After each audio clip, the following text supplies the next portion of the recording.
All right, well, speaking of that old lake we got out there, Portage Lakes and all those around, lake has a big influence on how our weather fares, but I think I heard Matt saying something a little different than good old lake effect in the forecast.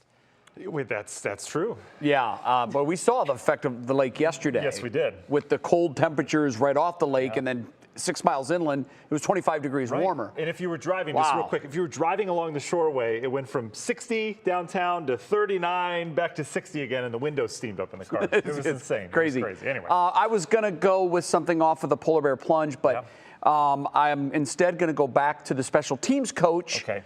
Bubba is your weather word. Got it. What would the word have been with the polar bear plunge? Frigid. Frigid. But that's too easy. Yeah, that's too easy. Let's get Bubba into the forecast. Let's do that, please. My goodness, how on earth? Take a look at this. This is what I enjoy about this time of day, is that we get to see the sun higher and higher in the sky. It's still not even close to setting right now. Beautiful view, albeit it's cold. What I also can't believe is the fact that that same sun provided the warmth yesterday, and it still is the same sun, obviously, and it's freezing cold today. What a difference in weather. No better place to live in the country than Northeast Ohio with these wild weather changes. We're at 29 downtown, 28 in Ravenna. Holding on to a balmy 37 down in Dover right now. Oh, it's just chilly everywhere, especially with the wind. The wind has lightened up throughout the day. It will continue to get lighter over the next couple hours.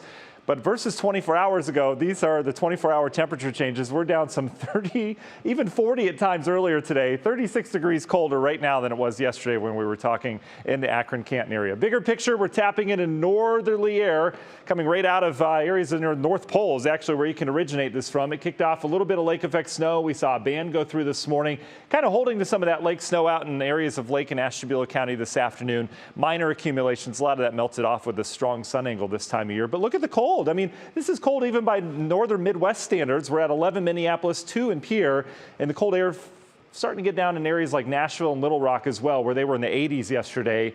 But you notice there's not a lot of push to this. Everything kind of stagnant right now. It came down and it's kind of sitting. And that's because we've got another system moving in. There's two different phases of this. There's the Gulf of Mexico moisture coming into it. There's this little northerly stream here. So we've got some snow breaking out across Iowa, some moisture down to the south. But these don't come together to form a big system. They stay separate. So we are going to see a couple snow showers around tonight into tomorrow morning. Could see some light accumulation out of that. But overall, we're missing a big storm as if these were to come together. The big storm right now is definitely a phase storm out towards the west. This is a very impressive area of low pressure. It is hammering areas of California right now. They've got the blizzard in the mountains we've talked about. Lots of flooding from LA all the way down towards San Diego.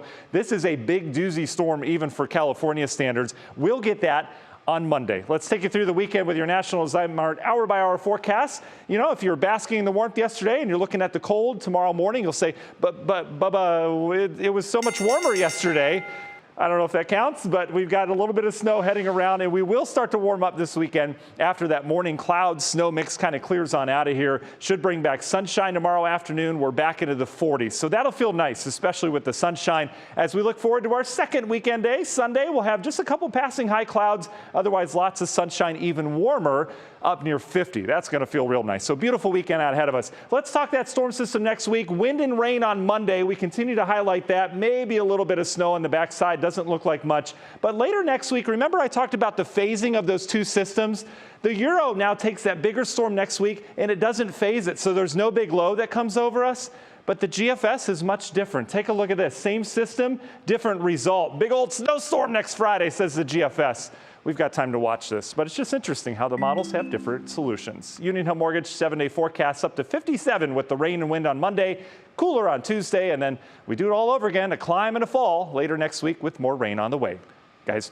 And we can see with that forecast there on Friday with clouds and sun and 44, how much weight you're putting into that GFS forecast right now. But we'll see. The GFS does a lot of lying this time of year. So kudos for your Bubba inclusion, by the way. Well Very done. creative. Bubba. Well done.